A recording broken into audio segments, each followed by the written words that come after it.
Hey friends, welcome to episode 4 of our sci-fi book read-along. We are reading The Terraformers by Annalee Newitz. This episode, we are going to start off by reading the first 5 pages or so of chapter 5. Look forward, as always, to hearing from you, seeing any comments. Would love to hear your thoughts of how you're liking this book so far. All right. No further ado, Chapter 5, A Very Angry Door. Inside every conflict, a friendship waits to be born, from the Environmental Rescue Team Handbook. The tunnel was part of a massive lava tube system that Destry hadn't thought about in centuries. Back when she, Nil, and Long were harvesting the eruption for minerals, she'd consulted ground-penetrating radar images that showed at least 4 levels of branching tunnels, created by multiple eruptions over the millennia. Apparently, the people here had converted them into a habitat, a pretty nice one at that. Once they got further inside, the basalt walls gleamed with blue-green light from bioluminescent plants growing out of the ceiling, and the floor was softened with a thin layer of foam that made it easier for the humans and moose to find their footing. After walking in silence for a quarter click, Lucky turned and held up a hand. I need to warn you that people around here don't always take kindly to Homo sapiens. They see you as the reason we have to hide underground. So keep your mouths shut, no matter what people say to you. Long looked up sharply. But we're not the reason... Lucky interrupted him.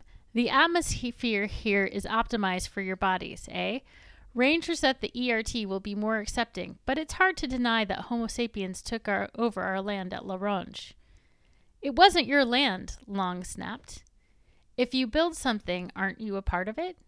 Lucky's pink face grew flushed, and their voice rose. Things were getting heated. Destry spoke up, her tone deliberately casual, as if she hadn't noticed the tension. I still can't believe there's another ERT on Sasky that's just like ours. Lucky gave her a hint of a smile. I believe you mean that you have an ERT like ours. Whistle exhaled abruptly with amusement, the material of his breather puffing up. And then the floor evaporated.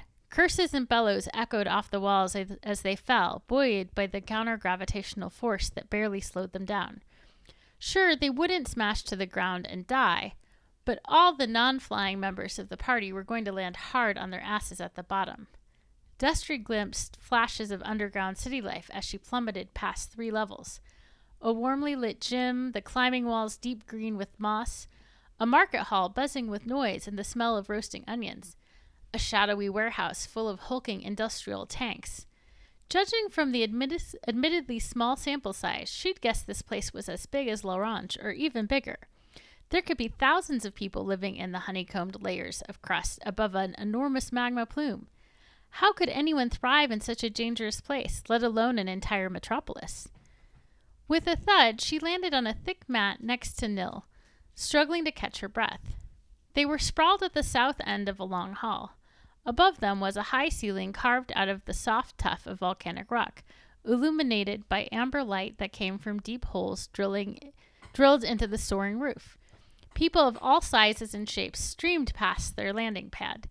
She caught sight of more Archaeans, plus drones, cats, walking bots, moose, and a colony of naked mole rats wearing robes. The hall echoed with mouth-talking, while text traveled through the network that Destry could feel again with the sensors in her scuffed hands. Now that they were deep inside Spider City, the floors and walls were densely woven with glass for comms.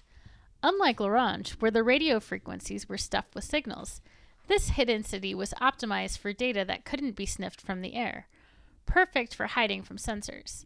Plus, the mountain was a Faraday cage. Stray radio signals would be blocked from the above-ground world by many meters of solid rock. It took a few more seconds for Destry to realize she was sitting in a transit hub. Small groups whooshed up and down from the floor through portals like the one their party had just fallen through. Boxy train cars glided through the hall, nosing in and out of 6 sodium-lit tunnels. Whistle, Midnight, and the drones came to rest softly next to them, and Lucky landed last.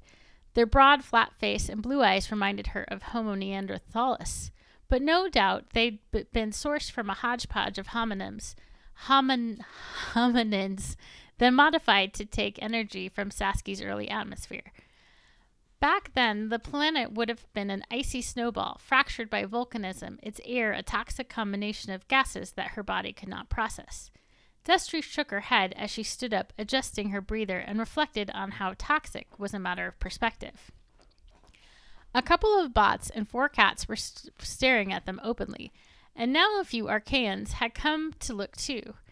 She and Nil stood up next to Long, still unsteady from their fall, and Lucky shooed them off the pad.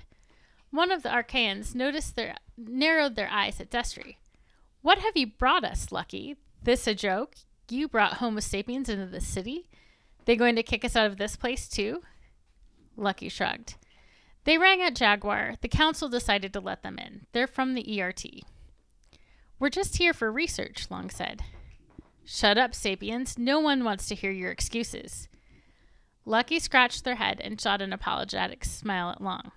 "Now, look, aren't they all sapiens? See, they truck with moose and bots. Now look, they aren't all sapiens, see? They truck with moose and bots. These people aren't from Verdance, okay? They're owned, same as our ancestors were. It's about time we had a talk." The Archaean's mouth thinned into a line. "It's about time we split this world wide open so they stop stealing our water."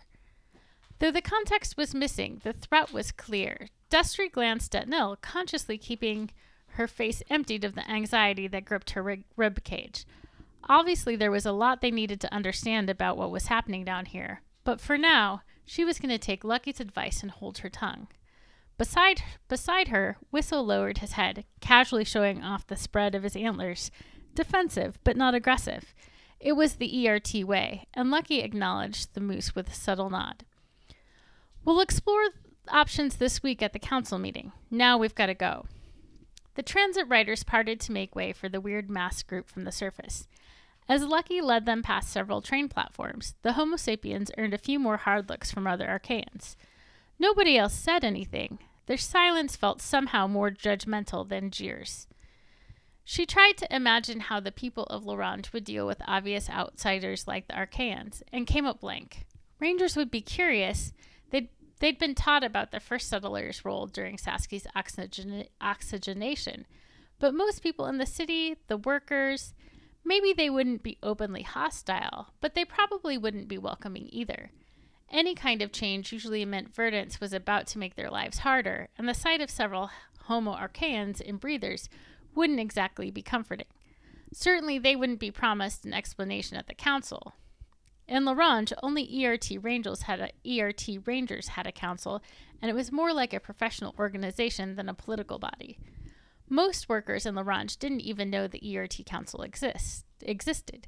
They just did their jobs and tried to avoid ever hearing from a Verdance rep. So we're going to cut this just a tad bit short tonight due to an unexpected interruption.